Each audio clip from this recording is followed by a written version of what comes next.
نحمده ونصلي على رسوله الكريم أما بعد فأعوذ بالله من الشيطان الرجيم بسم الله الرحمن الرحيم رب اشرح لي صدري ويسر لي أمري واحلل عقدة من لساني يفقهوا قولي۔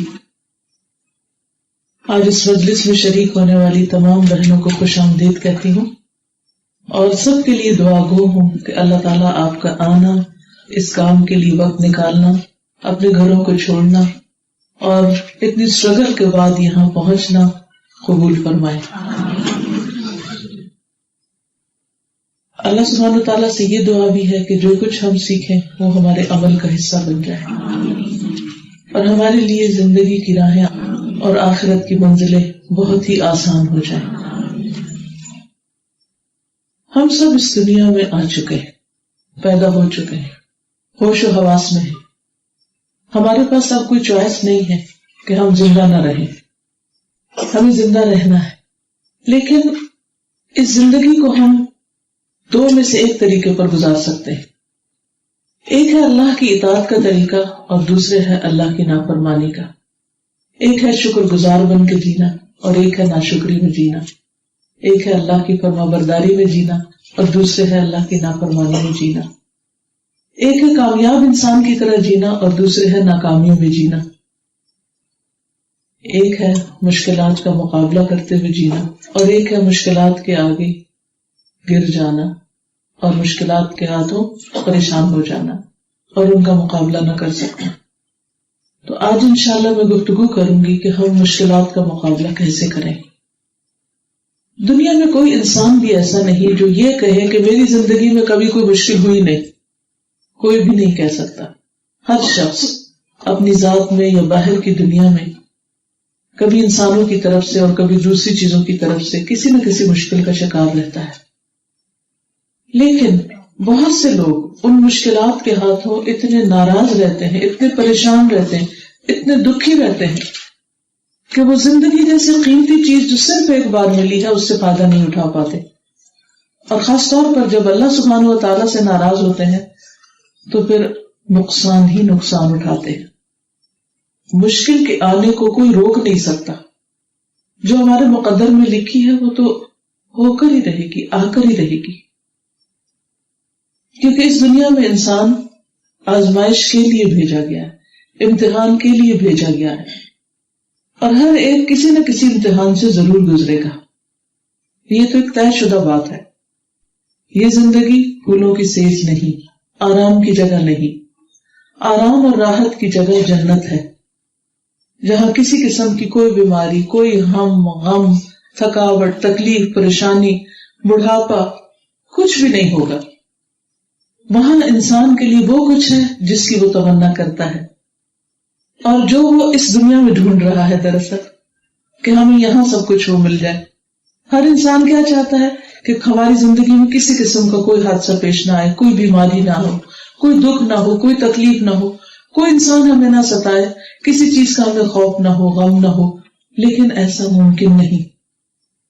تو ایسے میں یہ یاد رکھنا چاہیے کہ انسان ساری زندگی کسی نہ کسی طرح آزمایا جاتا رہے گا۔ دوسری بات یہ کہ جو بھی مصیبت انسان پر آتی ہے وہ اللہ کی مشیت سے آتی ہے، اللہ کے اذن سے آتی ہے، یعنی خود سے خود نہیں آ جاتی، اور اس میں کوئی حکمت کار فرما ہوتی ہے۔ اور پھر دنیا میں رہنے والے انسانوں میں سے خاص طور پر مومنوں کی آزمائش اور زیادہ ہے، اور مومنوں میں سے بھی جو اعلیٰ درجے کے مومن ہیں ان کی اور بڑی آزمائش ہے۔ جیسے ہم دیکھتے ہیں کہ عام مومنوں کے مقابلے میں صحابہ کرام کی آزمائش بہت زیادہ تھی۔ ان میں سے کسی ایک کو لٹا کر اس کے اوپر بھاری پتھر رکھ دیا جاتا، ریت پر لٹایا جاتا، کوئلوں پر لٹایا جاتا اور کوئلوں پر لٹا کر جلایا جاتا۔ کیسی کیسی ان کو تکلیفیں دی جاتی، چٹائی میں بند کر کے سانس گھونٹا جاتا، کبھی گلے میں رسی ڈال دی جاتی۔ اور اس میں صرف مرد حضرات نہیں، خواتین کو بھی کیسے کیسے اسلام کی راہ میں ستایا گیا۔ یہ سب چیزیں ہم تاریخ میں پڑھتے ہیں، لیکن ان جیسی آزمائشیں باقی لوگوں پر نہیں۔ اور پھر ان کے مقابلے میں بھی پیغمبروں کی آزمائشیں اور بڑی ہیں، بہت بڑے بڑے امتحان آئے ان کی زندگی میں۔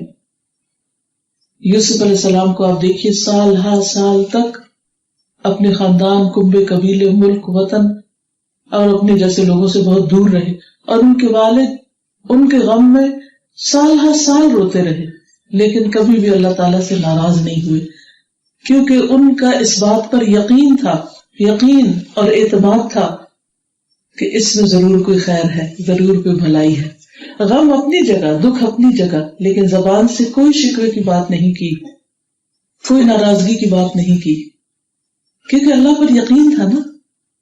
تو جب انسان کے اندر یقین اور ایمان جیسی چیز آ جاتی ہے کہ یہ اللہ کے اذن سے ہوا ہے اور اس میں ضرور خیر و بھلائی ہے، ہاں میرا دل رنجیدہ ہے لیکن میں اللہ سے ناراض نہیں، تو ایسے شخص سے اللہ سبحانہ وتعالیٰ بھی راضی ہو جاتا ہے، اور پھر اس کے لیے ہر لمحے اس کو جو تکلیف پہنچتی ہے اس کے بدلے اجر عظیم لکھ دیتا ہے۔ تو مومنوں کی آزمائش ہمیشہ کے لیے اور لازمی ہوگی۔ پھر اس کے بعد یہ بھی یاد رکھیے کہ جو آزمائش آتی ہے وہ ہماری تقدیر کا حصہ ہے، وہ ہمارے لیے لکھ دی گئی تھی اس سے پہلے کہ ہم دنیا میں آئیں، اور آپ کو معلوم ہے کہ زمین و آسمان کی تخلیق سے 50,000 سال پہلے تقدیریں لکھ دی گئی تھی، اس لیے جو آنا تھا وہ تو آنا ہی تھا، ہم اس سے بچ نہیں سکتے تھے، وہ ہماری قسمت میں لکھا تھا۔ تو جب انسان یہ سوچ لیتا ہے کہ یہ انسان کی قسمت میں لکھا تھا اور اسے ہونا تھا، تو پھر انسان کو اس تکلیف کو ایکسپٹ کرنے میں آسانی ہو جاتی۔ لیکن یہ یاد رکھیے کہ قسمت کا لکھا جانا اللہ سبحانہ وتعالیٰ کی طرف سے کوئی ظلم نہیں بندے پر۔ اگر کسی کے حصے میں کوئی تکلیف لکھی گئی، مثلا کسی کا بیٹا فوت ہو گیا، کسی کا رشتہ ٹوٹ گیا، یا کسی کے ساتھ کوئی دھوکہ ہو گیا، انسان کبھی یہ نہ کہے کہ اللہ نے میری تقدیر میں یہ کیوں لکھا تھا، مجھے یہ نہیں چاہیے تھا، ایسے مجھے تو کچھ اور چاہیے تھا، میرے ساتھ یہ کیوں کیا۔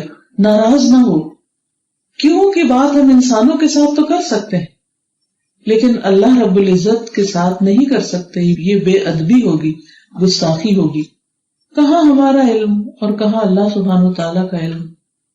وسع کرسیہ السماوات والارض، جس کو کبھی نیند تو کیا اونگ بھی نہیں آتی، اور جس کا علم ہر چیز پر چھایا ہوا ہے۔ ابھی جو آیت الکرسی آپ نے وَلَا يُحِيطُونَ بِشَيْءٍ مِّنْ عِلْمِهِ إِلَّا بِمَا شَاءَ، اللہ سبحانہ وتعالیٰ کا علم اتنا وسیع ہے کہ اس کے مقابلے میں بندے چھوٹی سی چیز کا بھی احاطہ نہیں کر سکتے، ساری مخلوق بھی مل کر اللہ کے مقابلے میں ایک قطرے سے زیادہ علم نہیں رکھتی سمندر کے مقابلے میں۔ تو اس لیے کیوں کرنے کی ہمیں کیا مجال ہے، اور ہم کیسے کہہ سکتے ہیں کہ کیونکہ ہمیں تو نہیں پتا۔ قرآن مجید میں آتا ہے سورۃ الانبیاء 23 میں، لا يسأل عما يفعل وهم يسألون، اس سے نہیں پوچھا جاتا اس کے بارے میں جو وہ کرتا ہے، ہم نہیں پوچھ سکتے، we have no right، اور ان سے پوچھا جائے گا کیونکہ انسان جو ہے وہ اللہ کی تخلیق ہے، مخلوق ہے، اس لیے انسانوں سے سوال کیا جائے گا کہ انہوں نے کوئی کام کیوں کیا، لیکن اللہ تعالیٰ سے ہم نہیں پوچھ سکتے کیونکہ اللہ سبحانہ وتعالیٰ اپنے بندوں پر ذرہ برابر بھی ظلم نہیں کرتا۔ قرآن مجید میں سورۃ النساء میں ایک آیت آتی ہے، آیت نمبر 40 ہے، اللہ تعالیٰ فرماتے ہیں ان اللہ لا یظلم مثقال ذرہ، ہمارا یہ یقین ہونا چاہیے کہ اللہ سبحانہ وتعالیٰ کسی پر ایک ذرے، ایک ایٹم برابر بھی ظلم نہیں کرتا۔ اگر ہمارے حق میں کوئی بیماری لکھ دی گئی یا کوئی حادثہ لکھ دیا گیا تو وہ ظلم نہیں ہے، وہ عین انصاف ہے، اس کی حکمت وہ سمجھتا ہے، ہم نہیں سمجھتے، ہم نہیں جانتے۔ فرمایا اور اگر ایک نیکی ہو، یعنی وہ ذرہ اگر کوئی نیکی کا انسان کرے تو اسے دگنا کر دے گا اور اپنے پاس سے بھی بہت بڑا اجر عطا فرمائے گا۔ یعنی اگر مومن کو ایک کانٹا بھی چبھ جائے، ایک ہلکی سی پرک بھی ہو جائے تو اس پر بھی اس کے لیے اجر ہے۔ ایسا نہیں ہوگا کہ وہ تکلیف اس کے لیے رائے گاں جائے گی یا ضائع ہو جائے گی، نہیں، اس پر بھی اس کو بہت بڑا صلہ ملنے والا ہے، تو کسی پر بھی ظلم نہیں ہوگا۔ سورۃ الکہف 49 میں اللہ تعالیٰ فرماتے ہیں وَلَا يَظْلِمُ رَبُّكَ أَحَدًا، تیرا رب کسی ایک پر بھی ظلم نہیں کرتا۔ ہم سب قرآن کو مانتے ہیں نا، اس پر ایمان رکھتے ہیں، تو یاد رکھیے جو تکلیف آپ پر آئی ہے وہ اللہ کی طرف سے ظلم نہیں ہے، کوئی زیادتی نہیں ہے۔ سورۃ حامیم السجدہ 46 میں اللہ تعالیٰ فرماتے ہیں وما ربک بظلام للعبید، اور تیرا رب اپنے بندوں پر ہرگز کوئی ظلم کرنے والا نہیں، وہ ظلم کا ارادہ رکھتا ہی نہیں اور نہ وہ ظلم کرتا ہے۔ یہ الگ بات ہے کہ ہمیں اس کے فیصلے ظلم لگے اپنی کم عقلی کی وجہ سے، لیکن ظلم ہے نہیں۔ تو ہم بات یہ کر رہے تھے کہ اللہ سبحانہ وتعالیٰ کا علم وسیع ہے اور ہمارا علم بہت محدود ہے، اس لیے جب ہم اس کے فیصلوں کو سمجھ نہیں سکتے، سمجھ نہیں پاتے، تو پھر ناراض ہوتے ہیں اور پھر ان کو ظلم قرار دیتے ہیں۔ اللہ سبحانہ وتعالیٰ کا علم کتنا ہے؟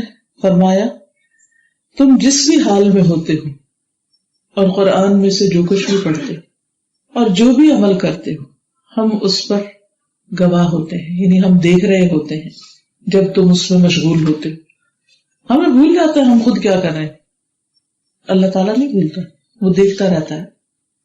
اور تیرے رب سے کوئی ذرہ برابر چیز بھی نہ زمین میں غائب ہوتی ہے نہ آسمان میں، یعنی اگر کوئی شخص کسی کے ساتھ زیادتی کرتا ہے تو کہیں غائب نہیں ہو سکتا۔ مثلا دنیا کی نظر سے تو لوگ غائب ہو جاتے ہیں، کسی نے کسی کو قتل کیا اور قاتل کہیں بھاگ کے چھپ گیا، تو کسی انسان کو نہیں پتا، دنیا کی کوئی بھی فوج، پولیس، مخبر اس کو تلاشی نہیں کر سکا۔ اور اسی طرح مقتول جو ہے وہ مظلوم قتل کر دیا گیا اور کوئی اس کا بدلہ نہ لے سکا، لیکن اللہ سبحانہ وتعالیٰ کی نظر میں ہے وہ، اور وہ شخص کہیں بھی بھاگ نہیں سکتا، کیونکہ اس کی نظر سے ایک ذرے برابر چیز بھی غائب نہیں ہو سکتی۔ اسی حد کو سامنے رکھتے ہوئے، اسی کانسیپٹ کو، جب کبھی کوئی چیز میری گم ہو جائے تو میں ہمیشہ اللہ تعالیٰ سے جب دعا کرتی ہوں تو میں کہتی ہوں کہ اللہ تعالیٰ میں جاہل ہوں، مجھے نہیں پتا کہ میری چیز کہاں ہے، لیکن آپ کے تو سامنے، آپ اسے میرے سامنے بھی لے آئیے، وہ کہاں ہے، جہاں ہے مجھے وہاں تک پہنچا دیجیے۔ اور الحمدللہ اللہ کے فضل سے چیزیں مل جاتی، کیونکہ ہم جاہل ہیں نا، اور اپنی جہالت کا ہمیں اعتراف کرنا چاہیے۔ ہمارے علم خبر یہ تو کچھ بھی نہیں ہے، اور اللہ سبحانہ وتعالیٰ کے لیے عالم الغیب والشہادہ، حاضر اور غائب سب برابر ہے، ایک جیسا ہے۔ وہ جس طرح دن کو دیکھتا ہے اسی طرح رات کو دیکھتا ہے، جس طرح ہمارا حال جانتا ہے ایسے ہی ہمارا ماضی جانتا ہے، ہم بھول چکے ہیں، وہ نہیں بھولا۔ وما کان ربک نسیا، اور اسی طرح ہمارا مستقبل بھی جانتا ہے جس کے بارے میں ہم ٹوٹلی بے خبر ہیں، ہمیں نہیں پتا کل کیا ہونے والا ہے، ہم کہاں جائیں گے۔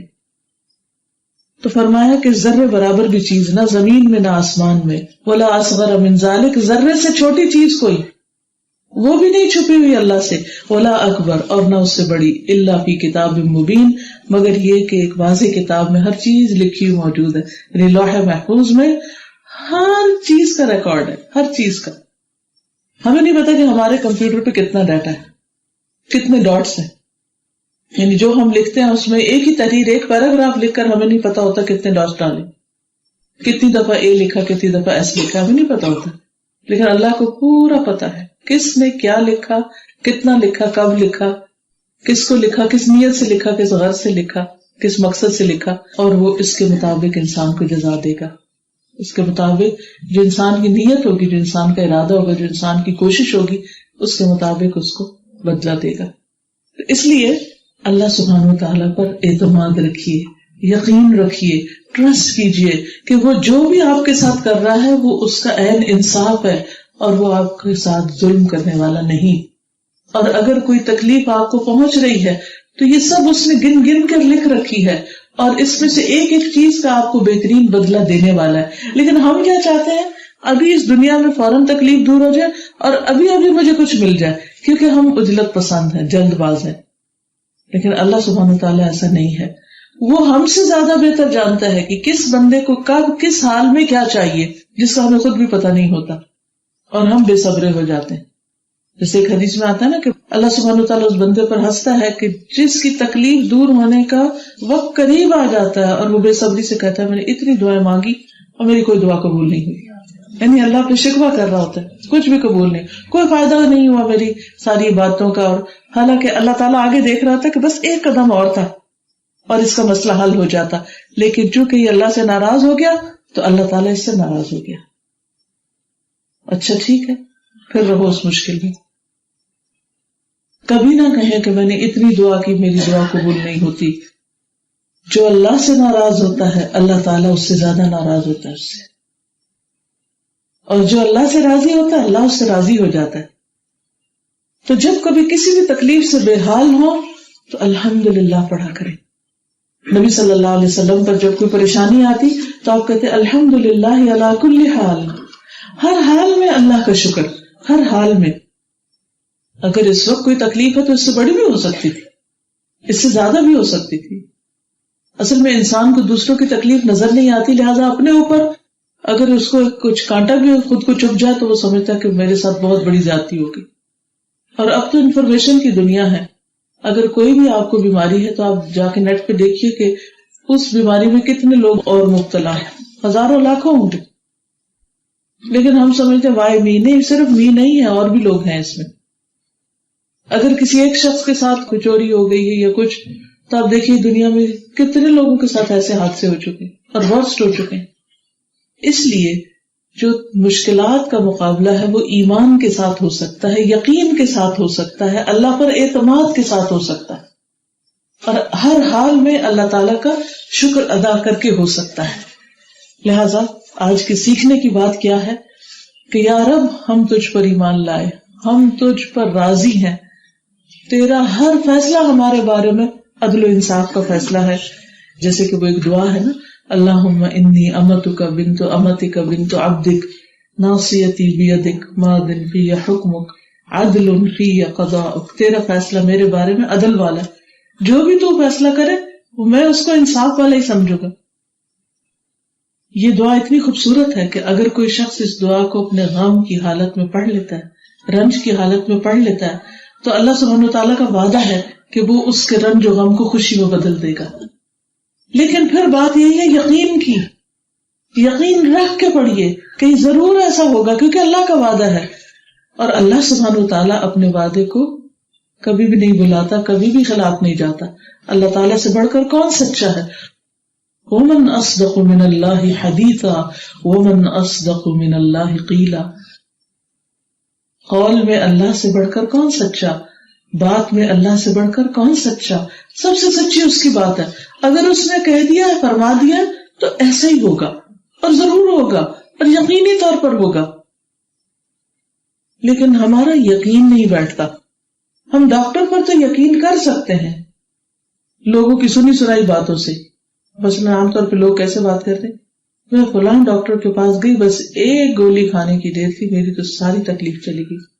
اب کیا ہوتا ہے، ہم بھی مکمل اعتماد کا اظہار کر رہے ہوتے ہیں ڈاکٹر پر، جو سن رہا ہوتا ہے وہ بھی مکمل اعتماد کا اظہار کرتے ہوئے آنکھیں بند کر کے وہاں چل پڑتا ہے.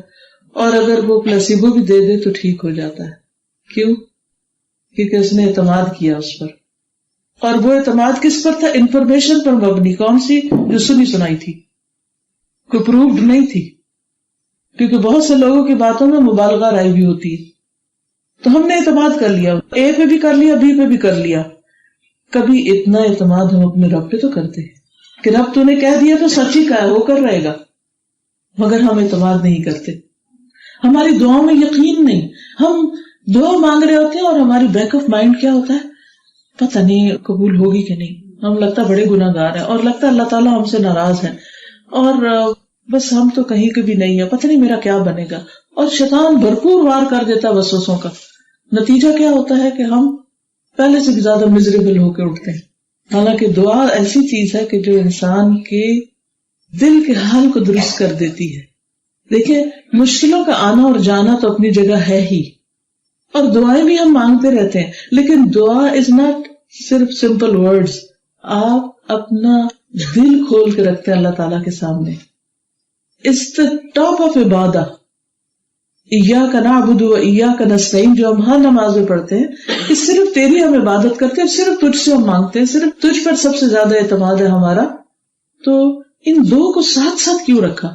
عبادت کی بات کرتے ہی مدد کی بات کی گئی کہ صرف تجھ سے مدد چاہیے ہمیں، کیونکہ تو سب چیز کر سکتا ہے. انک علی کل شیء قدیر.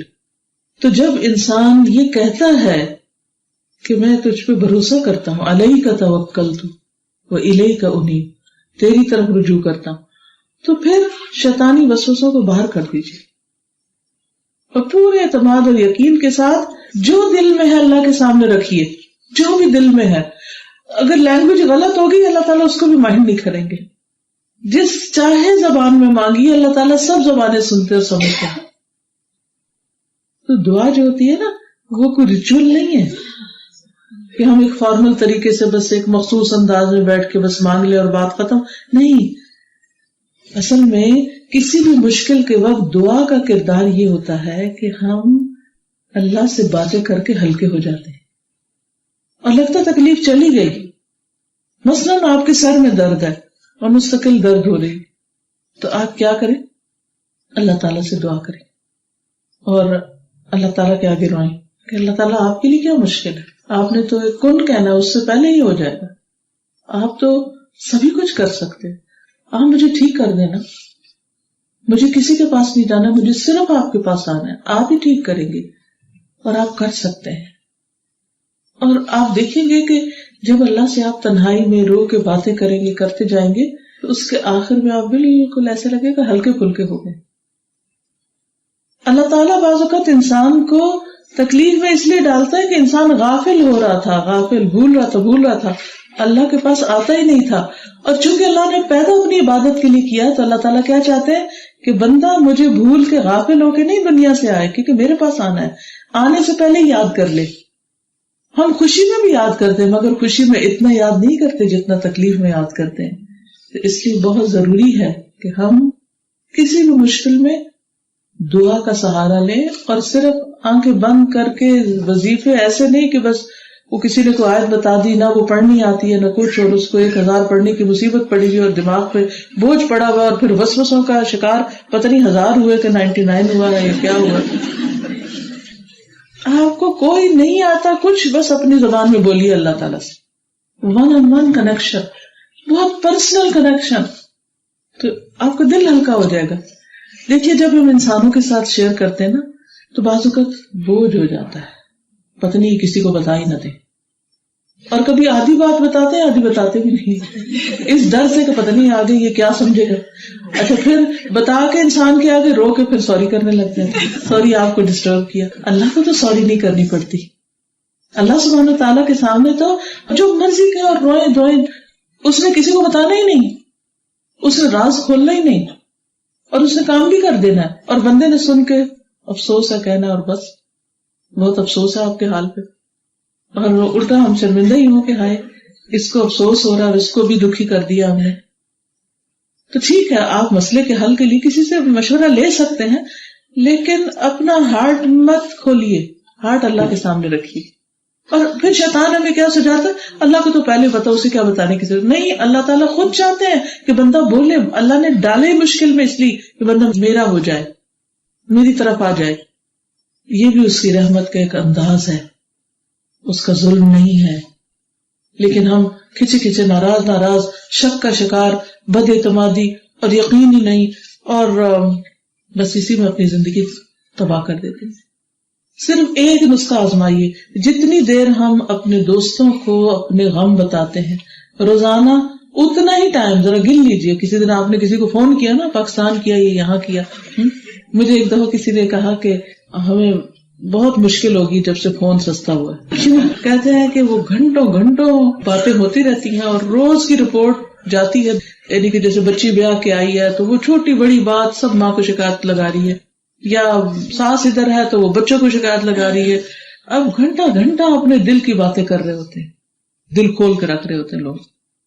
ہزاروں میل دور وہ کیا کریں گے؟ آپ کیا مسئلے کا حل ہے ان کے پاس سوائے اس کے کہ وہ اور پریشان ہو.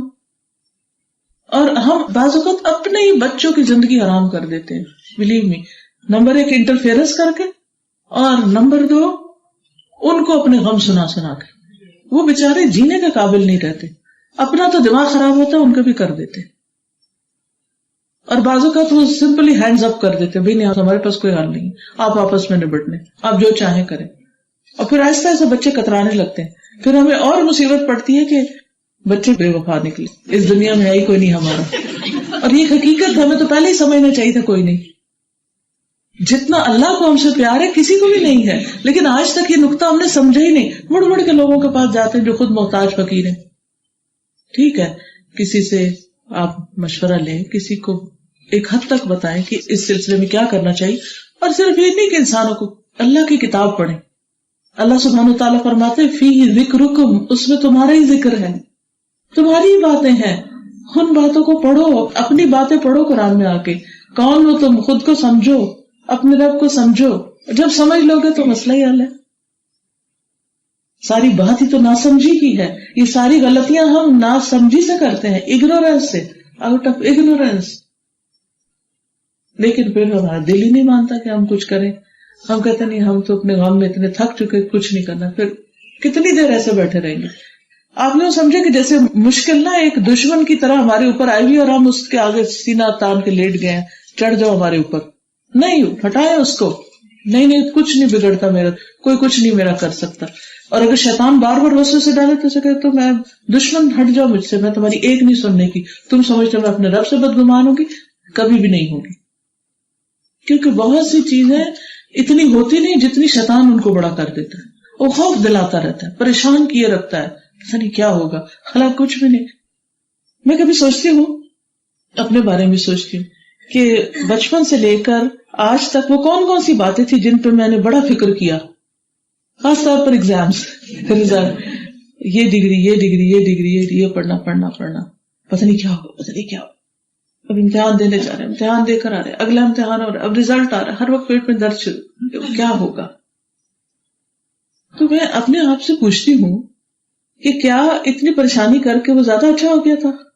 اگر میں پریشانی نہ کرتی، لیکن اس وقت سمجھ نہیں تھی نا اتنی، تو ہم میں سے بہت سے لوگ بڑی عمر کو پہنچ کر بھی سمجھتے نہیں ہیں، وہ چھوٹی چھوٹی باتوں پہ پریشان ہونے کو حل سمجھتے ہیں، تو پھر وہ وقت آیا، پھر وہ نکل گیا، پریشانی نکل گئی، اور جو حاصل ہونا تھا ہو گیا، کیونکہ کوئی بھی چیز مشکل کے بغیر نہیں ملتی، ہر چیز کے لیے انسان کو محنت کرنی پڑتی۔ اس کے علاوہ بھی زندگی میں وہ کون سے موقع تھے جن پر میں نے غم کیا، جن پر میں روئی، جن پر مجھے پریشانی ہوئی، پھر اس کے بعد کیا ہوا؟ پھر کچھ عرصے کے بعد وہ پریشانی ختم ہو گئی، اور اب تو مجھے یاد بھی نہیں رہی۔ زندگی میں ہو سکتا ہے کوئی آپ کا بیگ کھو گیا ہو، کوئی جیولری کھو گئی ہو، اور اس وقت آپ کا کیا حال تھا، پھر اب کیا حال ہے، کدھر ہے وہ غم؟ بس اصل میں وہ جو اس وقت کی پریشانی ہوتی ہے نا، وہ ٹائم ہوتا ہے ہمارے ٹیسٹ کا، اس میں خود کو کنٹرول کرنا ہوتا ہے۔ بس ہو گیا نا، اب کیا ہو سکتا ہے؟ اللہ سے دعا کرتے ہیں اس سے بہتر دے دے، جو چلا گیا اس سے بہتر دے، ہم اللہ کی رضا پہ راضی ہیں۔ تو اس چیز نے مجھے بہت فائدہ دیا کہ غم کے موقع پر غم منانے سے حاصل کچھ بھی نہ ہوا سوائے وقت ضائع کرنے کے۔ مومن تو غمگین ہوتا ہی ہے، لیکن وہ اپنا مقصد نہیں بھولتا کہ ہم دنیا میں آئے کیوں ہیں۔ ہم دنیا میں موج بنانے آئے نہیں، کیونکہ ہم یہ سمجھتے ہیں کہ دنیا شاید عیش و عشرت کا گھر ہے۔ مثلاً اگر ہمارے پاس پیسہ زیادہ ہو جائے تو ہم سمجھتے ہیں ہم ہر چیز خرید سکتے ہیں اور شاید خوشیاں بھی خرید لیں گے، جبکہ پیسے سے خوشی نہیں خریدی جا سکتی۔ اگر ہمارے پاس علم آ جائے تو اگر ہم اس گھمنڈ کا شکار ہو جائیں کہ علم کے ساتھ ہم سارے مسائل اپنے خود ہی حل کر لیں گے، تو یہ بھی ایک فالس اسٹیٹمنٹ ہے اور ایک دھوکہ ہے، سیلف ڈسپشن ہے۔ آپ کے پاس جتنا مرضی علم ہو، آپ کبھی بھی مشکل سے نہیں بچ سکتے۔ کیا وہ ڈاکٹر جو دوسروں کا علاج کرتے ہیں خود اسی بیماری کا شکار نہیں ہو جاتے؟ اور کیا انہیں علم نہیں تھا کہ بیماری کیوں لگتی ہے، تو وہ اپنے آپ کو کیوں نہ بچا سکے؟ جو لوگ دوسروں کو ڈرائیونگ سکھا رہے ہوتے، کیا انہوں نے خود کبھی ڈرائیونگ کی غلطی نہیں کی ہوتی؟ جو دوسروں کی غلطیاں پکڑتے، کیا خود غلطی نہیں کرتے؟ ہر ایک سے غلطی ہوتی ہے۔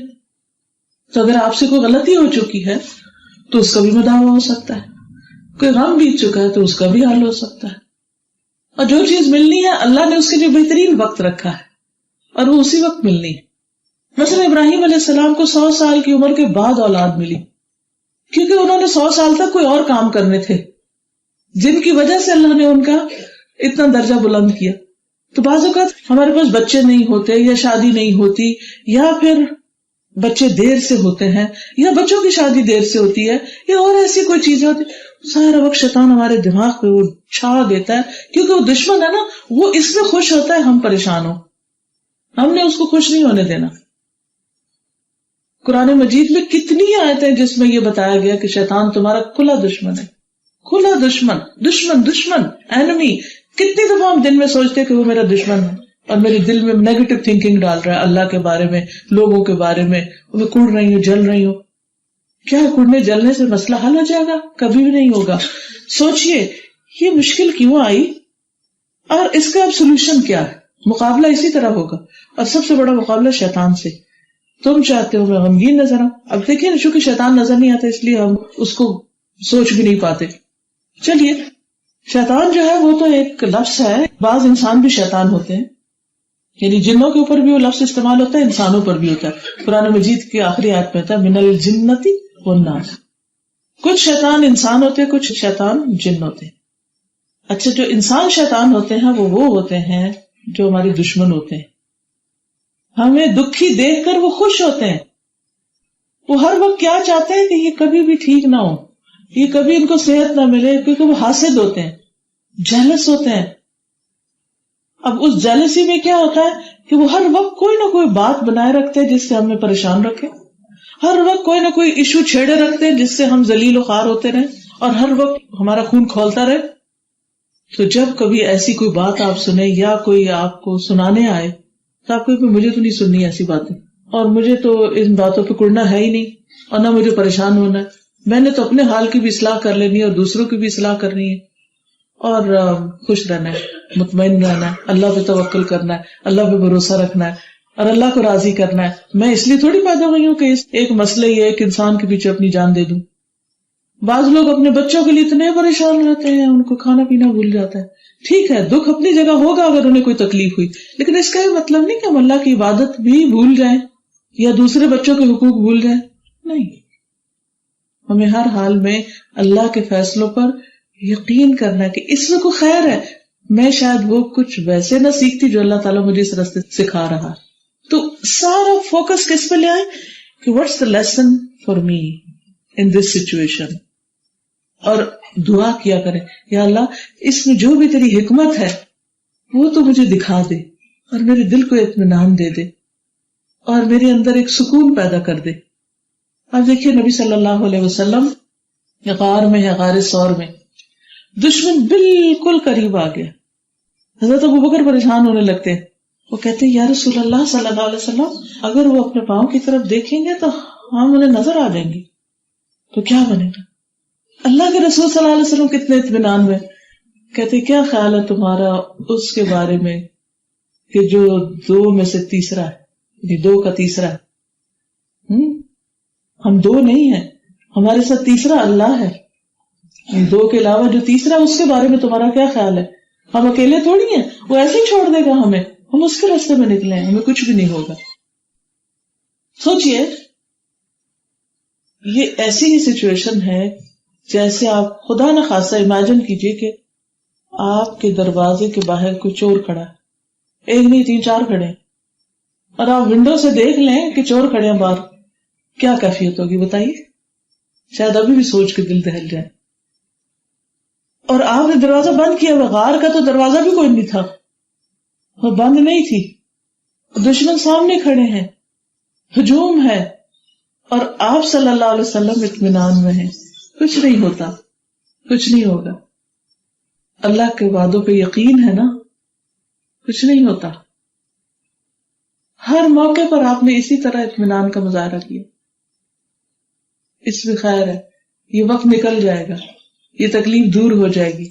لیکن مومن کو تو ایک کانٹا بھی چبھتا ہے تو اس پر اس کے لیے اجر لکھا جاتا ہے، اس کے رینک ہائی ہوتے جاتے. بس عقل مندی یہ ہے کہ انسان جلنا پھوڑنا چھوڑ دے، پریشان ہونا چھوڑ دے، اور یہ یقین رکھے کہ اللہ تعالی کی طرف سے آنے والی کوئی تکلیف بھی ظلم نہیں ہے. پھر ایک اور خوشخبری کی بات یہ ہے کہ انسان چونکہ ہر لمحہ کوئی نہ کوئی غلطی گناہ کرتا رہتا ہے، تو تکلیفیں، آزمائشیں، پریشانیاں، مشکلات انسان کے گناہوں کو صاف کرتی رہتی. کیا ہم میں سے کوئی یہ دعویٰ کر سکتا ہے کہ میں نے آج تک کوئی گناہ ہی نہیں کیا؟ ہم سب کو احساس رہتا ہے ہم گناہ گار ہیں، رہنا چاہیے. لیکن اگر اللہ تعالیٰ آپ کو کسی بھی قسم کی جسمانی یا روحانی یا جذباتی یا کسی تکلیف میں مبتلا کرتا ہے، جیسے کھانسی آ گئی، اب آپ کے سب کو تو نہیں آ رہی، کتنی امبیرسنگ بات ہے، مجھے کیوں آ رہی ہے اور اس مجلس میں، لیکن ان کے لیے اجر ہے. جن کے اوپر یہ تکلیف گزری ہے ان کو اجر 1 گنا زیادہ لکھا گیا کیونکہ وہ ایک مشکل سے گزرے ہیں. لیکن ہم عام طور پر ریئلائز نہیں کرتے، ہم اس چیز میں گھٹ کے مرنے لگتے ہیں کہ ہائے ہائے میرے ساتھ کتنی امبیرسنگ بات میرے ساتھ کیوں ہو گیا، اور یہ بھول جاتے ہیں کہ ساتھ ہی اجر بھی شروع ہو گیا. اور ساتھ ہی گناہوں کی صفائی بھی شروع ہو گئی ہے. ہر وقت تو ہم بھول چوک کا شکار ہو جاتے ہیں, ہم سے غلطیاں ہو جاتی ہیں. کئی غلطیاں تو ہم جانتے کئی جانتے بھی نہیں ہیں ہم کر چکے ہیں. کتنی دفعہ ایسا ہوتا ہے کہ ہمیں کوئی بتائے کہ تم نے غلط کیا تو ہم بڑے آسانی سے مان جائیں. ایسا نہیں ہوتا کوئی کہے تم فوراً ری ایکٹیو ہو جاتے, کیا مطلب تمہارا, کہ میں نے غلطی کی, فوراً جواب دیں گے, فوراً ریئیکشن شو کریں, فوراً تردید کریں گے, فوراً ڈیفینسو ہو جائیں گے, فوراً دوسرے کو سڑا دیں گے, سنب کر دیں گے اور اس کی ایک نہیں سنیں گے. یہی کچھ تو ہوتا رہتا ہے دن رات لوگوں کے بیچ میں, جس سے کتنے فساد اٹھتے ہیں. کہتے ہیں نا ناک میں مکھی نہیں بیٹھنے دیتے, حالانکہ اس نے آ کے بیٹھ کے ہی جانا ہے. وہ جو بیٹھنے لگتی ہے تو پتہ بھی نہیں چلتا. تو لوگ تو باتیں کرتے رہیں گے, تو کیا ہر بات کا جواب دینا ہم نے, کیوں, وائی؟ بہت سی باتیں وہ ناسمجھی سے کرتے ہیں, تو اگر وہ نہ سمجھے ہم بھی نہ سمجھ ہو جائیں. آپ دیکھیے کہ کئی دفعہ آپ کو بھی ایکسپیرینس ہوا ہوگا, آپ آرام سے بیٹھے, اچانک جسم ایک زور سے لگتا سوئی چبھی ہے. کبھی ہوا آپ کے ساتھ ہوتا ہے؟ کبھی اچانک کہیں درد اٹھ جاتی ہے, یہ کیا ہو گیا؟ سب کے ساتھ ہوتا, تھوڑا یا زیادہ ہو جاتا. اب آپ کیا کریں گے؟ ماریں گے اپنے آپ؟ کس نے کیا, کس کو ماریں گے؟ کہاں سے اٹھا؟ اندر سے اٹھا نا, خود ہی ذمہ دار ہے. کوئی وجہ ہوگی, کوئی امبیلنس کیا ہے ہم نے, کوئی چیز زیادہ کھا لی یا کوئی نہیں کھائی یا کچھ نہ کچھ زیادتی کی, تبھی ہوا نا. اور وہ ہوا کیوں؟ اللہ کے اذن سے ہوا, اللہ نے اجازت دی, ہو جاؤ, ہو سکتے, ہو گئی. تو جیسے ہمارے ود ان اوور سیلف تکلیفیں نکلتی ہیں, ایسے ہی باہر سے بھی آتی ہیں. کبھی کیا ہوتا ہے کہ مثلاً آپ جرسی پہننے لگے اور پیچھے سے دروازہ کھلا تھا, یوں بازو پر ٹھک لگا جا, کسی غلطی, ارے بازو تو دروازے کو پیٹنے لگتے ہیں, تمہیں کو لگنا تھا. حالانکہ اس وقت اپنے آپ کو کوسنا چاہیے کہ میں نے بے وقوفی کیا, مجھے بھول ہو گئی, میری ناسمجھی تھی, میری اپنی غلطی. لیکن ہم غلطی نہیں مانتے. پھر بھی اس بے جان دروازے کو بھی میں نے اپنی آنکھوں سے دیکھا, بعض لوگ ایک لگا ایک اور لگاتے ہیں مار کے اس کو, اور ہاتھ ٹوٹتا ہے. تو بہت دفعہ ہماری غلطی ہوتی ہے اور ہم غلطی مانتے ہی نہیں. تو اللہ سبحانہ وتعالیٰ ہمارے اوپر کوئی نہ کوئی تکلیف بھیج دیتا ہے تاکہ ہماری غلطیاں صاف ہونے لگے. کیونکہ دیکھیے کہ غلطیاں گندگیوں کی طرح نا, اگر ہمارے اوپر لگی رہ گئی تو وہ تو داغ دبے بن جائیں گے. کئی ایسے مسلمان ہوں گے جو جنت میں جانے سے پہلے اپنے برے اعمال کی وجہ سے, جن پہ انہوں نے توبہ نہیں کی, بخشوائے نہیں, جہنم میں پہلے گریں گے, وہ سزا بھگتیں گے, پھر ان کو وہاں سے نبی صلی اللہ علیہ وسلم کی شفاعت سے نکالا جائے گا, پھر ان کو ایک نہر میں ڈالا جائے گا جس سے ان کے جسم دوبارہ بن جائیں گے اور وہ صاف ستھرے ہو کر جنت میں جائیں گے. لیکن جہنم میں جلنے کے نشان نظر آئیں گے ان کے جسم پر, وہ داغ نظر آئیں گے. تو جہنمیون ان کو کہا جائے گا کہ یہ وہ لوگ ہیں, یہ وہ لوٹ ہے جو جہنم سے ہو کے آ رہی ہے. کتنا عرصہ رہیں گے کیا اللہ عالم, کس پہ کیا بیتتی ہے. تو کتنی غلطیاں ایسے ہیں کہ جن کو اللہ سبحانہ وتعالیٰ چاہتا یہ ہے کہ ہم دنیا میں ہی صاف کر لیں. تو کبھی بیماری آ جاتی ہے, کبھی کوئی اور تکلیف آ جاتی ہے اور وہ صفائی ہونے لگتی ہے, کیونکہ دنیا میں صاف ہو جائے, مرتے وقت صاف ستھرے اللہ کے پاس پہنچے, وہ کہیں بہتر ہے بنسبت اس کے کہ یہ دنیا عیش و عشرت میں گزار لیں اور گناہوں کو پلندہ سر پہ اٹھا کے جائیں, اللہ نہ کرے. تو اس لیے اگر چھوٹا یا بڑا کوئی تکلیف آتی ہے تو کہیں صفائی شروع ہو گئی ہے, کلیننگ شروع ہو گئی ہے, اور یہ ضروری ہے.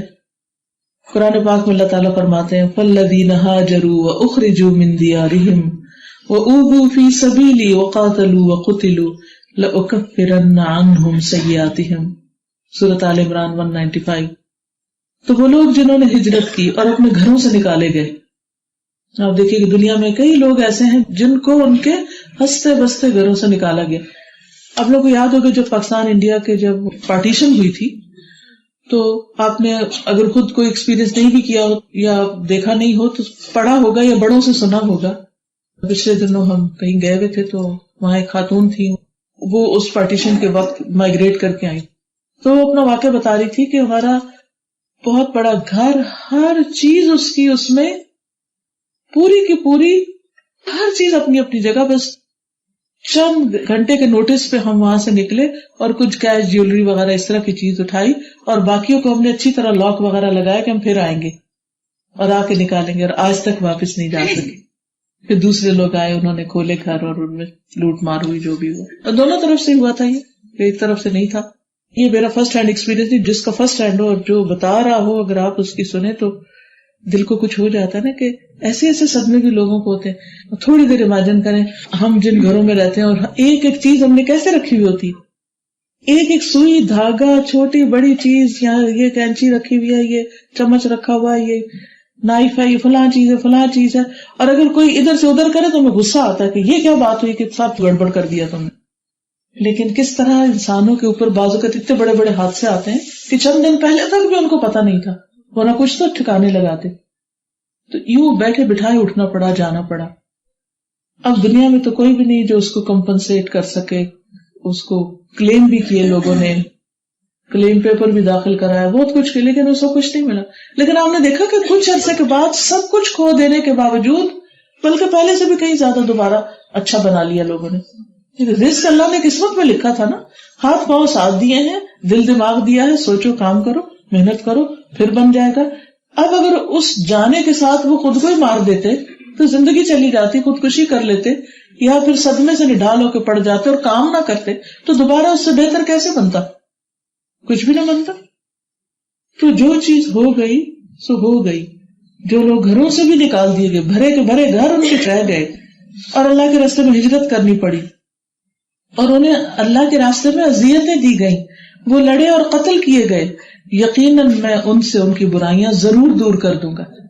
یہ اللہ کا وعدہ ہے کہ ایسے ایسے حادثے, انسان کی خطائیں, غلطیاں جو اس نے جان کے کی, جو انجانے میں کی, جو وہ بھول کے کر گیا, جو اس کو یاد ہے, جو اس کو یاد بھی نہیں, ان سب کو اللہ تعالیٰ دھو ڈالتا ہے ان تکلیفوں کی وجہ سے.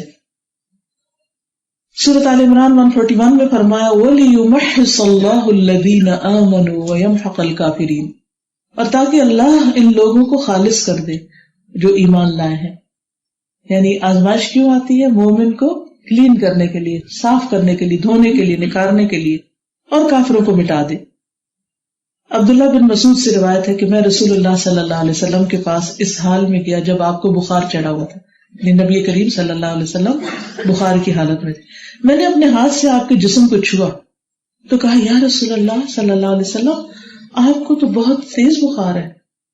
تو آپ نے فرمایا اجل, ہاں, انی اوعک کما یوعک رجلان منکم, ہاں مجھے تم میں سے 2 آدمیوں کے برابر بخار ہوتا ہے, مجھے تم میں سے 2 آدمیوں کے برابر بخار ہوتا ہے. درجہ بڑا, تکلیف بھی بڑی. اس لیے کبھی یہ نہ سوچے کہ میری بیماری زیادہ, دوسرے کی بیماری سے میری شوگر کیوں ہائی ہے میرے میاں کے مقابلے میں, جس کی ہائی ہے اس کا اجر بھی زیادہ ہے. تو جب انسان کو یہ علم ہوتا ہے تو پھر وہ سیلف پٹی کا شکار نہیں ہوتا, وہ کہتا ہے میرے لیے اجر بھی زیادہ ہے, اور پھر اس طرح انسان تسلی میں آ جاتا. تو جب کبھی آپ دیکھیں کہ آپ کی بیماری دوسرے سے زیادہ, تو نبی صلی اللہ علیہ وسلم کی تکلیف یاد کر لیں کہ آپ کو دگنا بخار ہوتا تھا. پھر فرمایا اسی حالت میں جس مسلمان کو بیماری یا اس کے علاوہ کسی اور چیز کی وجہ سے کوئی تکلیف پہنچتی ہے تو اللہ تعالیٰ اس کے گناہ ایسے گرا دیتا ہے جیسے درخت اپنے پتے گرا دیتا ہے. آج کل گرے ہوئے نا, وہ پھر نئے آنے والے, یہ بھی تو دیکھیے نا, گرتے ہیں پھر دوبارہ آ جاتے ہیں, پھر گرتے ہیں پھر دوبارہ آ جاتے ہیں. تو اللہ سبحانہ وتعالیٰ کے ہاں دن رات بدلتے رہتے ہیں. تو کبھی بھی انسان کو پریشان نہیں ہونا چاہیے. اچھا حال برے حال میں بدل سکتا ہے, اور برا حال اچھے حال میں بدل جائے گا انشاءاللہ. اس لیے غم نہیں منانا بہت. پھر آپ نے ایک اور موقع پہ فرمایا ما يصيب المسلم من نصب ولا وصب ولا هم ولا حزن ولا اذى ولا غم حتى الشوكة يشاكها الا كفر الله بها من خطاياه. مسلمان کو جو بھی تھکاوٹ, اس وقت اگر آپ ٹائرڈ ہیں تو ڈونٹ وری, جو بھی کوئی تھکاوٹ, درد, غم, حزن, تکلیف, پریشانی پہنچتی ہے, حتیٰ کہ کوئی کانٹا بھی اس کو چبھتا ہے, ٹھوکر ہی لگ جاتی ہے کبھی, تو اللہ تعالیٰ ان کے عوض اس کی خطائیں معاف کر دیتا ہے. اس لیے کسی تکلیف کے آنے پہ ناراض نہ ہوا کریں اللہ سے. یہ لفظ جو ہے نا, نصب تھکاوٹ ہوتی ہے, اور وصب ہوتا ہے دائمی درد. کچھ درد ایسے ہوتے ہیں نا جو ہوتے چلے جاتے ہیں. کچھ بیماریوں میں درد کو آرام نہیں آتا, ٹرینکولائزر دیتے ہیں, پین کلر دیتے ہیں, پھر وہ اس کا اثر ختم ہو جاتا ہے, پھر اور ہائی ڈوز دیتے ہیں, پھر اور دیتے ہیں. پھر ایک وقت آتا ہے کہ ڈاکٹرز بھی کچھ نہیں کر پاتے, بس سلانے کی کوشش کرتے ہیں, لیکن درد نہیں جاتا. تو غصب ایسے درد کو کہتے ہیں جو ختم ہی نہیں ہوتا. لیکن عموماً جب ایسے کوئی تکلیف ہوتی ہے تو ہم برا بلا کہنے لگتے ہیں، ابیوسو ہو جاتے ہیں، ابیوسو لینگویج یوز کرنا شروع کر دیتے ہیں، جو ہم سے بات کرے اس کے ساتھ بدتمیزی شروع کر دیتے ہیں. اب یہ اگر گناہ جڑنے کے بجائے ساتھ اور بھی جمع کر رہے ہو. اس لیے اس موقع پر یہ یاد رکھیے کہ مشکلات کے آنے کو ہم نہیں روک سکتے. اصل چیز کیا، امپورٹنٹ کیا ہے کہ ہم اس وقت اس کا مقابلہ کیسے کرتے ہیں، ریئیکٹ کیسے کرتے ہیں، اس وقت کیا کرتے ہیں. تو اس میں نبی صلی اللہ علیہ وسلم ایک مرتبہ ایک خاتون کے پاس سے گزرے، ان کا نام ام صائب تھا یا مسیب. تو وہ کانپ رہی تھی، شیورنگ. پوچھا کیا بات ہے؟ اس نے کہا مجھے بخار ہے، اللہ اس کو برکت نہ دے، اللہ بخار میں برکت نہ دے. بظاہر دیکھنے میں کوئی برا جملہ نہیں لگ رہا. آپ نے فرمایا بخار کو گالی مت دو. یعنی اس نے اپنے ایسے انداز میں کہا ہوگا نا کہ اس کو برا بلا کہا بخار کو. بلا شبہ یہ اولاد آدم کی خطائیں اس طرح صاف کر دیتا ہے جس طرح بھٹی لوہے کی میل کچیل دور کر دیتی، یعنی بالکل صاف کر دیتا ہے بخار انسان کو. اور ابن آدم کا جو جہنم کی آگ کا حصہ ہے وہ اسے دنیا میں مل جاتا ہے، اور دنیا میں اس گرمی کے ذریعے اس کا کفارہ ہو جاتا ہے اور وہ جہنم میں جانے سے بچ جاتا ہے. تو اس لیے کبھی بھی انسان کو اس پر برا نہیں ماننا چاہیے. ابو ہریرہ کی حدیث ہے، رسول اللہ صلی اللہ علیہ وسلم نے فرمایا مومن مرد اور عورت اپنے نفس، اولاد اور مال کی آزمائش میں مبتلا رہتا ہے یہاں تک کہ وہ اللہ تعالیٰ کو اس حال میں ملے گا کہ اس پر کوئی گناہ نہیں ہوگا. انس کہتے ہیں کہ رسول اللہ صلی اللہ علیہ وسلم نے فرمایا جب اللہ تعالیٰ اپنے بندے سے خیر و بھلائی کا ارادہ کرتا ہے تو اس کو جلد ہی دنیا میں عذاب دے دیتا ہے، اور جب وہ کسی بندے کے ساتھ برائی کا ارادہ کرتا ہے تو اس کے گناہ کی وجہ سے اس عذاب کو روک دیتا ہے حتیٰ کہ قیامت کے دن اس کو بدلہ دیتا ہے. تو اگر دنیا میں کوئی تکلیف آ گئی ہے تو سمجھیے کسی غلطی کا کفارہ یہی ہو رہا ہے، آخرت کے لیے نہیں ہے، بشرطے کہ انسان اللہ سے اچھا گمان رکھے. رسول اللہ صلی اللہ علیہ وسلم نے فرمایا مومن کی مثال اس نرم و نازک کھیتی کی مثال ہے جس کو ہوا جھکاتی اور مائل کرتی رہتی ہے. یعنی جب ہوا چلتی ہے تو آپ نے دیکھا پتے ہلتے رہتے ہیں، کچھ جھک جاتے ہیں درخت. تو مومن کے اندر تکلیف سے عاجزی پیدا ہوتی ہے، ہمبل ہو جاتا ہے، وہ اپنی غلطیوں کو دیکھنے لگتا ہے. اسی طرح مومن کو آزمائش آتی رہتی ہے اور اس کو اللہ کے آگے جھکاتی رہتی ہے. اور منافق کی مثال صنوبر کے درخت کی سی ہے جو اس وقت تک نہیں ہلتا نہ جھکتا جب تک کہ کٹنے کا وقت نہیں آ جاتا.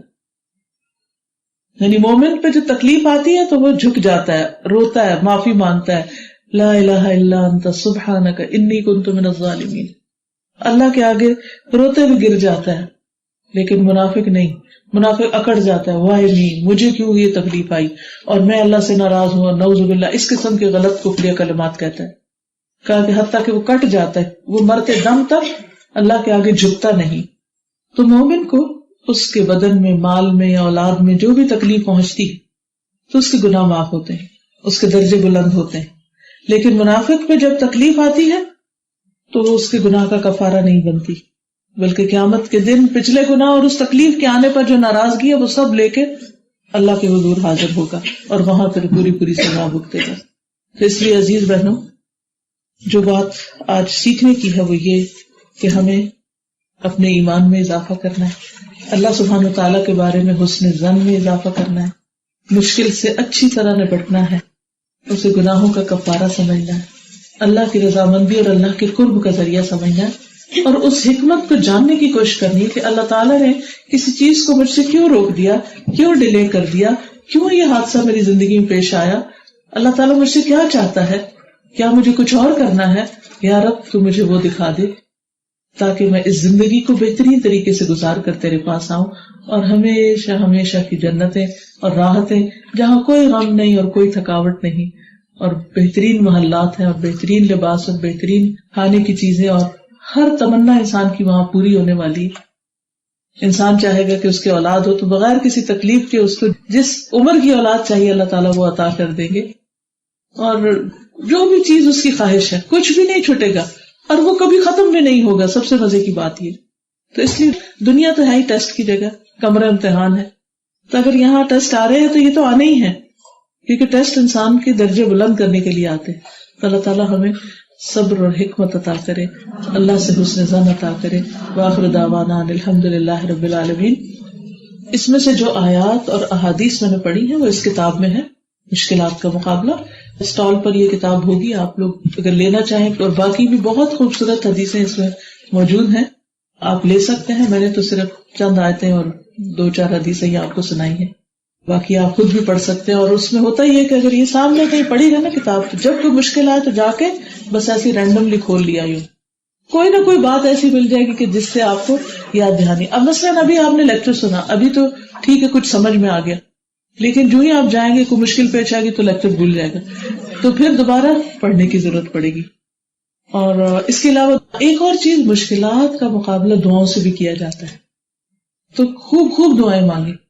اس میں ایک کتاب ہے وَإِيَّاكَ نَسْتَعِينُ، اور صرف تجھ سے ہم مدد چاہتے ہیں. اس میں جنات کا شر ہو یا انسانوں کا ہو یا حاسدوں کا ہو یا کوئی بیماری ہو یا کوئی تکلیف پریشانی ہو یا حفاظت کی دعائیں، یہ ساری اکٹھی کر دی گئی ہیں. اور اس میں چیزیں اوتھینٹک ہیں، اور شروع میں دعائیں دے دی گئی ہیں اور آخر میں ان کے ریفرنس دیے ہیں اور احادیث لکھی ہوئی ہیں. آپ پیچھے سے بھی پڑھ سکتے ہیں اور پھر دعائیں اور ان کا ترجمہ ساتھ ساتھ بھی پڑھ سکتے ہیں. ٹھیک ہے، اللہ تعالیٰ آپ سب کا حامی ناصر ہو. وآخر دعوانا الحمدللہ رب العالمین. جی کچھ پوچھنا چاہتے ہیں، کوئی سوال ہے تو آپ کر سکتے ہیں، یا آج کے اس میں سے کوئی چیز آپ نے سیکھی ہو اور شیئر کرنا چاہیں یا کوئی مزید اضافہ کرنا چاہیں، موسٹ ویلکم. جی وعلیکم میں نے دیکھا کہ میرے بہت سارے فرینڈس فیملی میں لوگ قرآن پڑھتے ہیں لیکن قرآن کو سمجھ میں نہیں پڑھتے، ایک کتاب کی ترجمہ پڑھتے ہیں اور عربی پڑھتے ہیں. میرا کوشچن ہے کہ خالی عربی پڑھنے کے جبکہ آپ کو اردو اور انگلش دونوں پڑھنی آتی ہے، کیا ہم قرآن کا حق ادا کرتے ہیں قرآن کو اس طرح سے پڑھنے کا؟ دیکھیے، کسی بھی چیز کا حق اس وقت ادا ہوتا ہے جب اس سے فائدہ اٹھایا جائے نا، جس کام کے لیے وہ بنی ہے. مثلاً اگر آپ کو ایپل سے فائدہ اٹھانا ہے، ایپل پروڈکٹ نہیں بلکہ کھانے والا ایپل، یہ آپ چلیں پروڈکٹ بھی کر لیتے ہیں. آپ گھر میں لا کے بہترین iPhone 5 رکھ لیں، لیٹسٹ ٹیکنالوجی رکھ لیں، لیکن آپ کو یوز ہی نہ کرنا آتا. اور بعض لوگ کیا کرتے ہیں، وہ صرف فون یوز کرتے ہیں، حالانکہ اگر آپ اس کو میکسیمم یوز کریں تو اس میں تو ایک پوری دنیا ہے، لیکن لوگوں کو پتہ ہی نہیں ہے. تو وہ کیا کرتے ہیں، فون لے لیتے ہیں، حتیٰ کہ اپنی ایپس کو اپڈیٹ بھی نہیں کرتے، اور وہ اٹکے پھنسے جو بھی کریں ان کو کچھ پتہ نہیں، انہوں نے صرف فون کرنا ہے. اس سے کہ خوبصورت فون ہے، یہ صرف فون نہیں ہے، یہ تو پورا کمپیوٹر ہے. یعنی اگر آپ کے گھر میں اتنا بڑا کمپیوٹر ہے تو سب کچھ اس کے اندر ہے. لیکن کچھ لوگ پورے کمپیوٹر جتنا فائدہ اٹھاتے ہیں اور کچھ لوگ صرف فون کا فائدہ اٹھاتے ہیں. قرآن مجید تو خزانہ ہے، ایسا خزانہ البحر لا ساحل لہ، ایسا سمندر جس کا ساحل ہے ہی نہیں، سمندر ہی سمندر ہے. جتنا نیچے اترتے جائیں گے اتنے خزانے پاتے جائیں گے، جتنا غور و فکر کریں گے. لیکن ہم اس سے بس صرف ہر حرف کی 10 نیکی کا ثواب لیتے، حالانکہ وہ اس سے کئی گنا زیادہ ہمیں دے سکتا ہے. تو آپ ایسا کیجئے کہ جن لوگوں نے مزہ نہیں چکھا ان کو تھوڑا مزہ چکھا دیا کیجئے.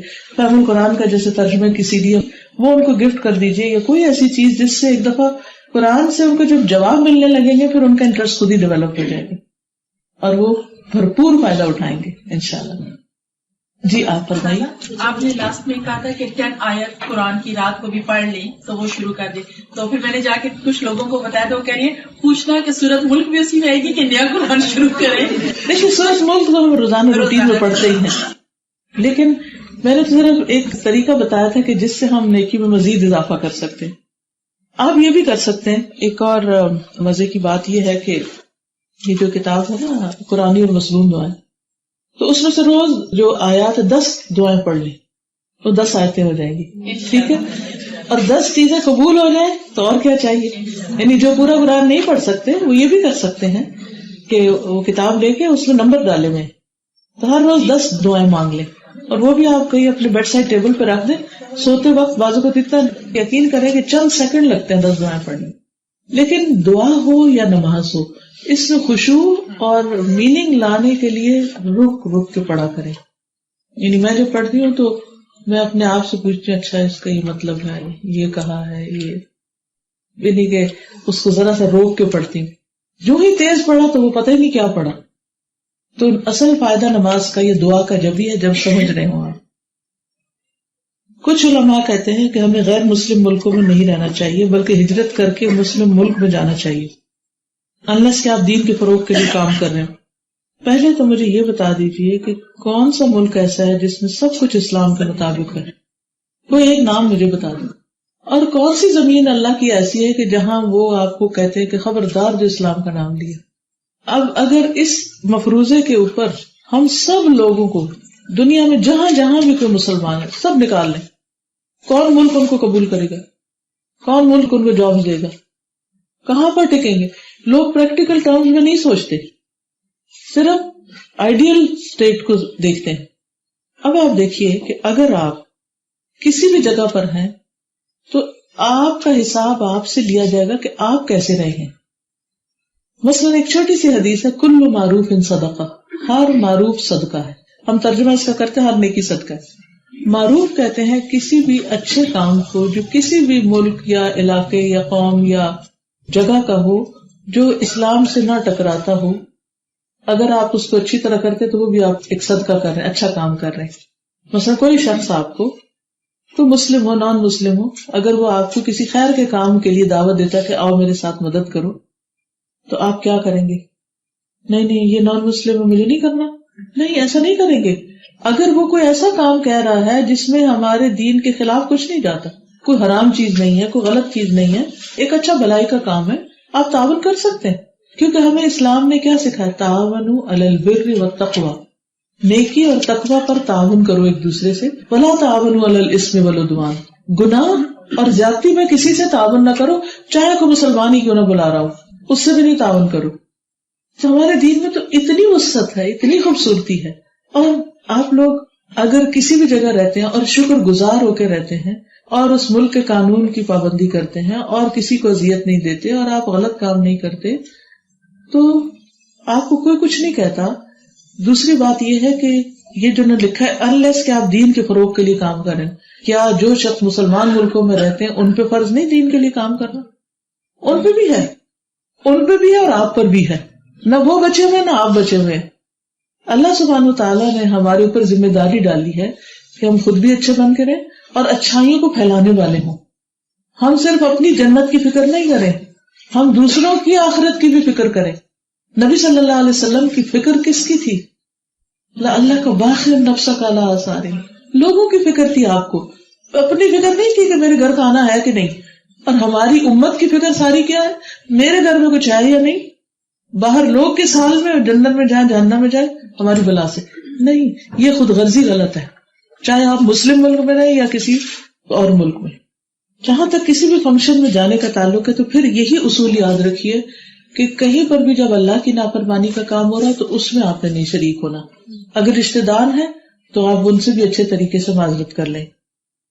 کیا میں دین حاصل کرنے کے لیے کسی دوسرے ملک میں جا سکتی ہوں؟ دیکھیے, آپ جہاں رہتے ہیں وہاں بھی دین سیکھنے کے مواقع ہیں, کہیں اور جانے کی کیا ضرورت ہے؟ اپنے گھر میں رہ کر بھی آپ سیکھ سکتے ہیں. میں تو یہاں جب سے آئی ہوں دیکھ رہی ہوں ہر ویسینٹی میں ماشاءاللہ کلاسز ہو رہی ہیں, ہر علاقے میں لوگ موجود ہیں. اسکائپ پہ پڑھانے والے ہیں, فون پہ پڑھانے والے ہیں, انٹرنیٹ پہ پڑھانے کے مواقع موجود ہیں. تو بہتر یہی ہے کہ اپنے گھر میں رہ کے آپ قریب ترین تلاش کریں, کیونکہ کسی اور جگہ پر آپ جائیں گے آپ کو بھی مشکل ہوگی, ان کو بھی ہوگی. دیکھیے, کسی بھی سوسائٹی میں جب آپ رہتے ہیں نا تو اس میں مثلا ملٹی کلچرل لوگ ہوتے ہیں, مختلف بیک گراؤنڈ سے تعلق رکھنے والے, مختلف عقیدہ رکھنے والے, بس ہر ایک معروف طریقے سے تعلق رکھیے اور اپنی ذات سے کسی کو دکھ نہ دیجیے اور دوسروں پر احسان کا رویہ اختیار کیجیے. نبی صلی اللہ علیہ وسلم نے سب کے ساتھ احسان کیا, کیونکہ ہم لوگوں میں اگر یہ تفریق کرنے لگیں گے یہ اس فرقے کا ہے, یہ اس جماعت کا, یہ فلاں ہے, یہ فلاں ہے, تو ٹھیک ہے آپ اپنی فکر کریں کہ ہم جو کر رہے ہیں وہ ٹھیک ہے یا نہیں. اور جب دوسروں کے ساتھ تعلق کا معاملہ آئے تو کسی سے کوئی اچھی بات لے لیں لیکن کسی کی غلط عادت کو اپنے اوپر مت لے کر آئیں. کسی کی زندگی میں کوئی بڑی مشکل یا پریشانی نہیں آئی تو کس طرح اپنے گناہوں کو دھو سکتا ہے, کس طرح زیادہ اجر لے سکتا ہے. زیادہ بڑی نہیں آئے اور عافیت کی دعا بھی مانگے کہ اللہ تعالیٰ کبھی نہ لائے تکلیف, لیکن یہ ہے کہ ایک دعا ہے یہ قرآنی اور مسنون دعاؤں میں, اللہم انی اسألک من الخیر کلہ عاجلہ و آجلہ ما علمت منہ وما لم اعلم. اے اللہ میں تجھ سے خیر کا سوال کرتا ہوں, جلدی ملنے والی بھی اور دیر سے ملنے والی بھی. جو میں جانتا ہوں اور جو میں نہیں جانتا اس کو بھی. یہ ہے قرآنی اور مصنون دعاؤں کی چھوٹی سی کتاب. اس کو اگر آپ اپنے بیگ میں رکھیں, کہیں بھی سفر کرتے ہوئے رستے میں پڑھیں, دعائیں قبول ہوتی ہیں. تو انشاءاللہ تعالیٰ اس کے اندر یہ دعا لکھی ہوئی ہے, اور دعاؤں کے ساتھ چونکہ ترجمہ بھی ہے تو ساتھ ترجمہ بھی پڑھ کے دیکھا کرے کہ کیا لکھا ہوا ہے. ٹھیک ہے, اچھے الفاظ ہیں, کچھ فائدہ ہوگا, وہ میکسیمم نہیں. تو ہر چیز میں ہم میکسیمم چاہتے ہیں, تو اس معاملے میں بھی زیادہ سے زیادہ بھلائی کی طرف چاہیے. جی میں سے یہ پوچھنا چاہتی تھی آپ سے استاد کہ ہم لوگ اس ملک میں رہتے ہیں جہاں پر نان مسلمس بھی ہیں, اور کچھ لوگ یہ سوچتے ہیں کہ ہم لوگ اچھائی دکھائیں اپنوں کو, لیکن ہر انسان کو نہیں دکھاتے. اور میں یہ کوشش کرتی ہوں کہ جیسے اگر آپ ایلڈرلی سے بات کر رہے ہیں تو وہ اگر نان مسلم بھی ہوں ان سے بھی آپ تمیز اور عزت سے بات کریں, اور اگر کوئی بیمار ہے تو نان مسلم ہے ان کو بھی آپ عزت سے اور کائنڈنس سے اور رحمت سے دکھائیں. لیکن کبھی کبھی مجھے وسوسہ سے آتا ہے کہ آپ کو اس کا اجر اتنا نہیں ملے گا جتنا نہیں ملے گا. غلط ہے نا, یہ وسوسہ نہیں آنا چاہیے. دیکھیے کسی کے ساتھ بھی بھلائی, کسی جانور کے ساتھ بھی آپ بھلائی کرتے ہیں تو اس کا بھی اجر ہے. نبی صلی اللہ علیہ وسلم فرمایا ہر وہ چیز جس کے اندر تر جگر ہے, جو تکلیف دکھ محسوس کرتی ہے, اس کا دکھ دور کرنا جو ہے وہ نیکی ہے. اس سے مسلم نان مسلم کا فرق نہیں. کیا آپ کو وہ حدیث یاد ہے کہ جس میں نبی صلی اللہ علیہ وسلم کی خدمت کرتا تھا ایک لڑکا جو یہودی تھا, اور جب وہ بیمار ہوا تو آپ اس کی عیادت کے لیے تشریف لے گئے, اور جب آپ وہاں گئے تو آپ نے اس کے سامنے اسلام کی دعوت رکھی. تو وہ بچہ اپنے والد کو دیکھنے لگا کہ میں کیا کروں, تو اس نے کہا بیٹا ابو القاسم کی بات مان لو. تو اس نے لا الہ الا اللہ پڑھا. جب آپ وہاں سے نکلے اور وہ فوت ہو گیا تو آپ اتنا خوش تھے کہ اللہ کا شکر کہ جس نے میری وجہ سے اس لڑکے کو جہنم کی آگ سے بچا لیا. تو اگر آپ کسی کی عادت ہی نہیں کرتے, کسی کے کام ہی نہیں آتے اور کسی کا خیال ہی نہیں رکھتے, آپ ان کو اسلام کی دعوت کیسے دے سکتے؟ بد اخلاقی, بدتمیزی اور خود غرضی سے ہرگز نہیں. مومن ہر ایک کے ساتھ خوش اخلاق ہوتا ہے, الا یہ کہ کوئی صریحاً ایسا کام کر رہا ہو جو حرام ہے یا غلط ہے تو اس کو اس سے روکتا ہے, وہ ایک سچویشن ہوتی ہے. لیکن ایک شخص تو ایک نارمل زندگی بسر کر رہا ہے جس کو علم ہی کوئی نہیں اچھا برا کیا ہے, تو آپ اس کے ساتھ ایک تن کے کھڑے ہو جائیں اور دل میں ایک ایسی چیز رکھ لیں. جب طائف والوں نے پتھر پھینکے تھے تو آپ نے جب جبریل آئے تھے کہ میں ان کو دو پہاڑوں کے بیچ میں پیس ڈالوں, تو آپ نے کیا کہا تھا کہ یہ جانتے نہیں, اللہ ان کو ہدایت دے, یہ جانتے نہیں. اتنے غلط کام کرنے والوں کے لیے بھی آپ نے ہدایت کی دعائیں مانگی. آپ راستے میں کسی کو برا کرتے دیکھیں, کہیں کسی کے ساتھ, اگر آپ اس کو اسلام کی دعوت نہیں دے سکتے تو ان کے لیے دعائیں کر دیا کریں کہ اللہ یہ جانتے نہیں, ان کو اسلام کی ہدایت دے. کیونکہ جو جانتے بھی ہیں میڈیا کے ذریعے وہ الٹا ہی جانتے ہیں, اس سے قریب آنے کے بجائے دور جاتے ہیں. لیکن میڈیا جو بھی کرے, اگر آپ لوگ اچھے ہیں تو وہ کہیں گے کہ نہیں مسلم تو ایسے ہوتے ہیں, وہ غلط کہہ رہا ہے. تو اس امیج کو بھی آپ کا اخلاق اور آپ کا طریقہ درست کر سکتا ہے. جی آپ فرمائیے. السلام علیکم. وعلیکم السلام. سوال کرنا تھا کہ جب اس کو کہتے ہیں نا کہ آؤ ہمارے گھر میں ختم ہے, قرآن شریف پڑھنا ہے یا یاسین سورت پڑھنی ہے, تو بہت سارے لوگ جو ہے نا منع کرتے ہیں کہ نہیں خود پڑھنا چاہیے. جیسے اگر والد صاحب فوت ہو گیا یا ماں فوت ہو گیا ان کے لیے نا قرآن پاک کا ختم کرنا ہے, تو بہت سارے لوگ جو ہے نا وہ اس چیز کو اچھا نہیں سمجھتے, کہتے وہ خود پڑھو, خود ہی سب کچھ کرو. تو آپ بتا سکتے ہیں کہ یہ صحیح ہے یا نہیں؟ جی ایسا ہے کہ کسی کا کوئی فوت ہو جائے تو تعزیت تو کرنی چاہیے, افسوس کے لیے جانا چاہیے اور اس کی ہمدردی کرنی چاہیے, کھانا بنا کے بھیجنا چاہیے, باقی چیزیں. لیکن جو ہمارے یہاں یہ رواج ہو گیا نا کہ کئی دن تک وہ بیٹھ کے قرآن پڑھتے رہتے ہیں, یہ سنت سے ثابت نہیں. نبی صلی اللہ علیہ وسلم یا صحابہ کرام نے ایسا کچھ کیا نہیں تھا. تو اگر ہم کوئی کام ایسا شروع کر دیتے ہیں جو نبی صلی اللہ علیہ وسلم سے ثابت نہیں تو وہ بدعت بن جاتا ہے. یعنی کوئی بھی عبادت نئی نکال لیتے ہیں جو سنت سے ثابت نہیں تو وہ پھر نقصان دیتی ہے, کیونکہ اس سے دوسروں کے اوپر ایک بوجھ بھی ہو جاتا ہے, اور ایک ایسا کام ہم کر رہے ہیں جو ہمیں بتایا نہیں گیا کرنے کو. تو دوسروں کے لیے دعا کیجیے, بخشش کی دعا مانگیے, اور ان کے لیے جتنی بھی دعا کریں ان کو فائدہ دے گا. لیکن قرآن اور نماز ایسی چیزیں ہیں دو کہ جب تک خود نہ پڑھیں تو فائدہ نہیں ہوتا. اپنی نماز بھی خود پڑھنی ہے اور اپنا قرآن بھی خود پڑھنا ہے. جی وعلیکم السلام. کوشچن یہ پوچھ رہے ہیں جیسے ہم لوگ تو سب کو پتا ہے کہ قرآن یا جو بھی ہم پڑھتے ہیں تو ہمیں وضو سے پاک صاف ہو کے قرآن پڑھنا چاہیے. مگر آج کل جو ٹیکنالوجی ہے, انٹرنیٹ, موبائل, تو ہم اس پہ پڑھتے ہیں. بعض لوگ کہتے ہیں کرنا چاہیے وضو اور بعض کہتے ہیں نہیں کرنا. جیسے موبائل ہے, آئی فون ہے, اگر اس پہ پڑھ رہے تو کوئی بات نہیں, وہ تو امیج ہے ایک. نہیں وہی, مگر پھر جو وضو کا ہمارا جو کانسیپٹ ہے